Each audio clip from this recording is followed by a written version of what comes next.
ሰላም ጤና ይስጥልን እንደምን አደራችሁ ውድ ተመልካቾቻችን።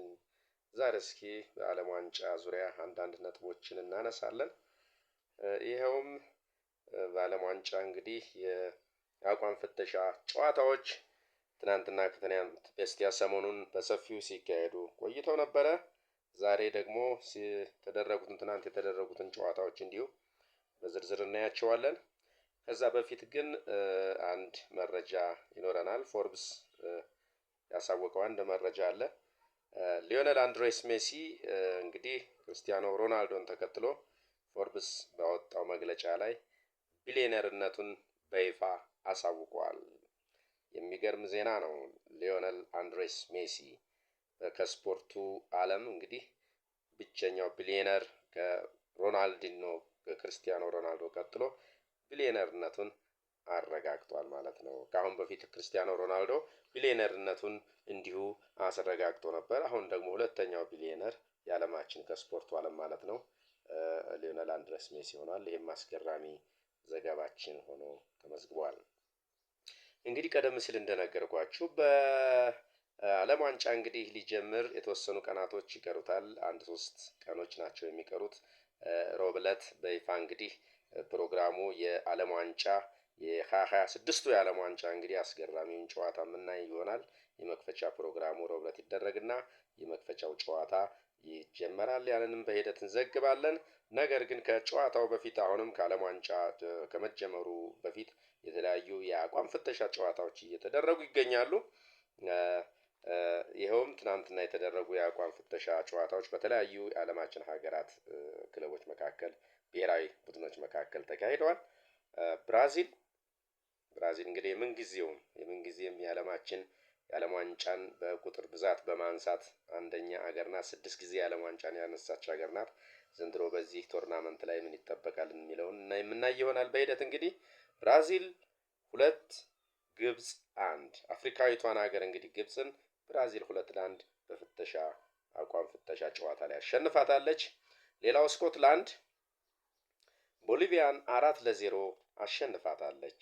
ሌላኛው የአቋም ፍተሻ በጀርመን እና በአሜሪካ እንግዲህ የዚህ የ2026ቱን የዓለም ዋንጫ አዘጋጅ ሀገር ናት። አሜሪካ፣ ሜክሲኮ እና ካናዳ ይህንን የ2026ቱን የዓለም ዋንጫ በጥምረት የሚያዘጋጁት ሀገሮች ናቸው። ትናንትና አሜሪካ ከጀርመን ጋር የአቋም ፍተሻ ጨዋታዋን በማድረግ በጀርመን 2-1 ተሸንፋለች ማለት ነው። ሌላው እንግሊዝ ከኒውዚላንድ ያደረጉት ጨዋታ ነበረ። እንግሊዝ 1-0 በማሸነፍ የአቋም ፍተሻ ጨዋታዋን ከኒውዚላንድ ጋር አድርጋለች። በፖርቹጋል እና በቺሊ መካከል እንዲሁም የአቋም ፍተሻ ጨዋታዎች ተደርገው ነበረ። ፖርቹጋል ቺሊን 2-1 አሸንፋታለች። አርጀንቲና እና ሆንዱራስ ሌላው የአቋም ፍተሻ የተደረገበት ጨዋታ ነበረ። አርጀንቲና እንግዲህ ከኮከቧ አንድሬ ሊዮኔል ሜሲ ያልተገኘበት ጨዋታ ነበረ። ከሱ ውጭ እንግዲህ ሆንዱራስን 2-1 በማሸነፍ የአቋም ፍተሻ ጨዋታዋን አካሂዳለች። ሌሎችም እንዲሁ የአቋም ፍተሻ ጨዋታዎች እየተደረጉ ነበረ። ተርኪ ቬንዙዌላን 2-1፣ ፓራጓይ ሂጋሪያን 4-0፣ ካናዳ ከአየርላንድ እንደነገርኳችሁ ካናዳ ሌላዋ ይህንን ቶርናመንት አዘጋጅ ሀገር ናት። ከካናዳ እና አየርላንድ መካከል የተደረገው የአቋም ፍተሻ ጨዋታ 1-1 ተለያይተዋል። ቤልጅየም ቱኒዚያን አፍሪካዊት ሀገር ናት። ቱኒዚያም 5-0 ረምረማታለች ማለት ነው። ስዊዘርላንድ ከአውስትራሊያ ጋር 1-1 እንደዚሁ ተለያይተዋል። ይሄ እንግዲህ ከዓለም ዋንጫ ከመጀመሩ በፊት አንዳንድ ዘገባዎችን የምናቀርብላችሁ ይሆናል። እንግዲህ ጨዋታው ከመጀመሩ በፊት በይፋ ይሄ የዓለም ዋንጫ ከመጀመሩ በፊት አንዳንድ ሁነቶችን እያቀረብንላችሁ እንገኛለን። ላይክ፣ ሼር፣ ሰብስክራይብ እያደረጋችሁ ፕሮግራማችን ተከታተሉ። ሌላው እንግዲህ በዚህ በዓለም ዋንጫ ላይ አንዳንድ ሌሎች መረጃዎችን እስኪ እንመልከት። ለምሳሌ የተለያዩ ኮከብ ተጫዋቾች በተለያዩ የዚህ የዓለም ዋንጫ ጊዜ ያስቆጠሯቸው ጎሎች አሉ እና የወርቅ ዋንጫውን የወሰዱበትን ሁኔታ ስንመለከት ለምሳሌ ባለፉት 6 ዓመታት የዓለም ዋንጫ ክንዋኔዎች ላይ በ2002 የብራዚሉ ሮናልዶ 8 ግቦችን በማስቆጠር ነበረ አንደኝነቱን ያስጠበቀው። በዚህም የወርቅ ዋንጫውን ወስዷል ማለት ነው።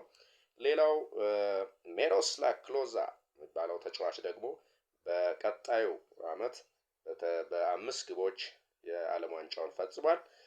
ቶማስ ሙለር የጀርመናዊ ድንቅ ተጫዋች ደግሞ እጅግ ድንቅ ተጫዋች ነበረ። በ5 ግብ የቀጣዩን የዓለም ዋንጫ ቶርናመንት ያሸነፈ ተጫዋች ሆኗል።